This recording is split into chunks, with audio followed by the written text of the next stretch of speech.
Let me be the first to welcome you to trade season, the most exciting time of the year right after the draft. Teams are making splashes, and the Vancouver Canucks made a pretty big deal on day 2 of the NHL entry drafts. Now, the Vancouver Canucks acquired the actor? TJ Miller?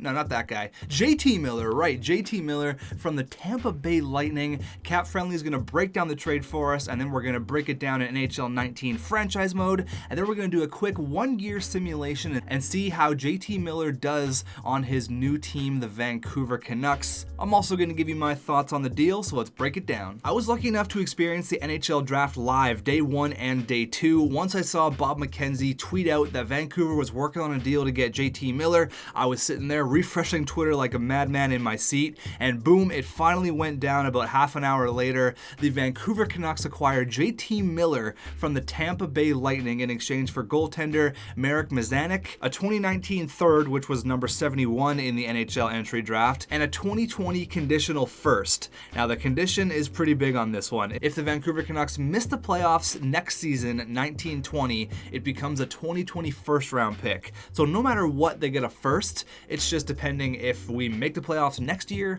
or if we become a legitimate team in 2021, that pick obviously won't be as good. So it's basically lottery protected in a way, but also if the Canucks aren't a playoff team by 2021, Jim Benning will be looking for a new job, that's for sure. So let's break it down in NHL 19 franchise mode trade simulation. The first and the third have a decent amount of trade value. The goalie basically has nothing. Now, JT Miller listed as a second liner. He's a career 50-point guy. We'll get into that in a couple of minutes. He doesn't have a huge amount of trade value, but he does have a pretty big cap at $5.2 million. If the Canucks offer this to Tampa Bay, they say, hell yeah, that's a sweet trade proposal. But if it's the other way, they say, yeah, no, you're completely off base. Thanks for trying. Try again. Now, I'm not sure where JT Miller is going to slot in on the Vancouver Canucks lineup. There's rumors that he could play with Pettersson and he could play with Brock Besser. I mean, if that could happen, you could be looking at a career year for the 26-year-old two-way forward. Now, I like JT Miller for a few reasons, and we will get into that, but I did a 1-year simulation just to see, obviously, EA Sports simulation, take it with a grain of salt,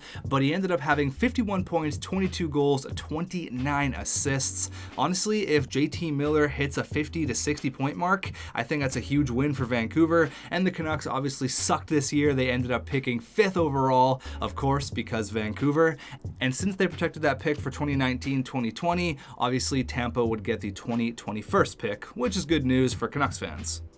Now, as a Canucks fan, like any hockey fan, trading first-round picks is always a very sketchy maneuver. However, I do like JT Miller. He's versatile. You can play him on the center. You can play him on the wing. He's hit over 55 points twice in his NHL career. He's got a decent amount of playoff experience, 61 games, obviously been to a cup final. And who knows what could happen if you put this guy with Pettersson and Brock Besser, or even put him on a line with Horvat and Levo, or something along those lines. He's a guy you can play up and down the lineup, which I really, really like. Now, let's talk about the cap here, because the Tampa Bay Lightning did not take on any of JT Miller's $5.25 million contract for the next 4 years. That is until 2022-2023. So Andy from Twitter, he says, comparison over the last 5 seasons combined for Kevin Hayes, he's got 92 goals, 137 assists for 229 points, plus 2,800 penalty minutes. That really doesn't matter. JT Miller, 90 goals, 137 apples for 227 points for 186 penalty minutes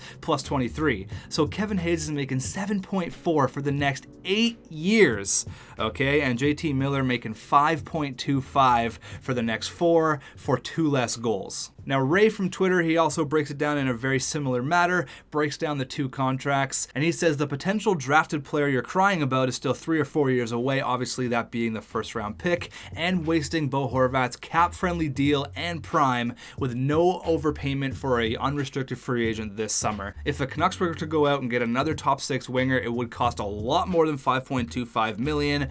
I would much rather have JT Miller at 5.25 than Kevin Hayes at 7.14. Obviously, you're going to overpay for free agents. That's just the way it goes. So if you can trade for a player who's already on a decent contract, I'm a big fan of this move. I know a lot of Canucks fans are super hesitant about trading away a first, and trust me, I get it. I love draft picks just as much as the next guy. But if you can get a guy to jump in right right now, put up 50 plus points, immediate impact. I mean, at this point, would you rather pay Louis Eriksson 6 or JT Miller 5.25 to play in your top 6? I'll take JT Miller all day, every single day.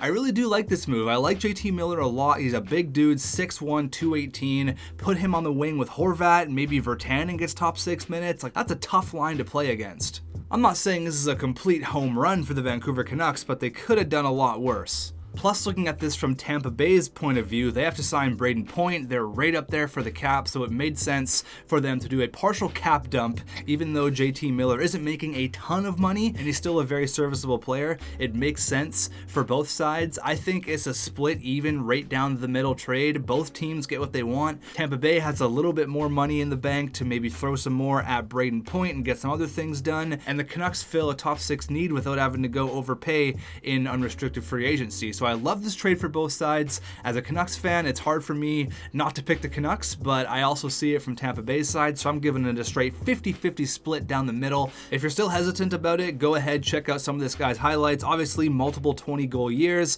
He was moved around a little bit, obviously from Tampa to New York. Hopefully, he finds a good home here in Vancouver. I'm excited. Welcome, JT Miller. Rangers fans, Lightning fans, let me know what we can expect from JT Miller in the comments. It's a 50-50 split for me. What do you guys think? I'll see you in the next trade.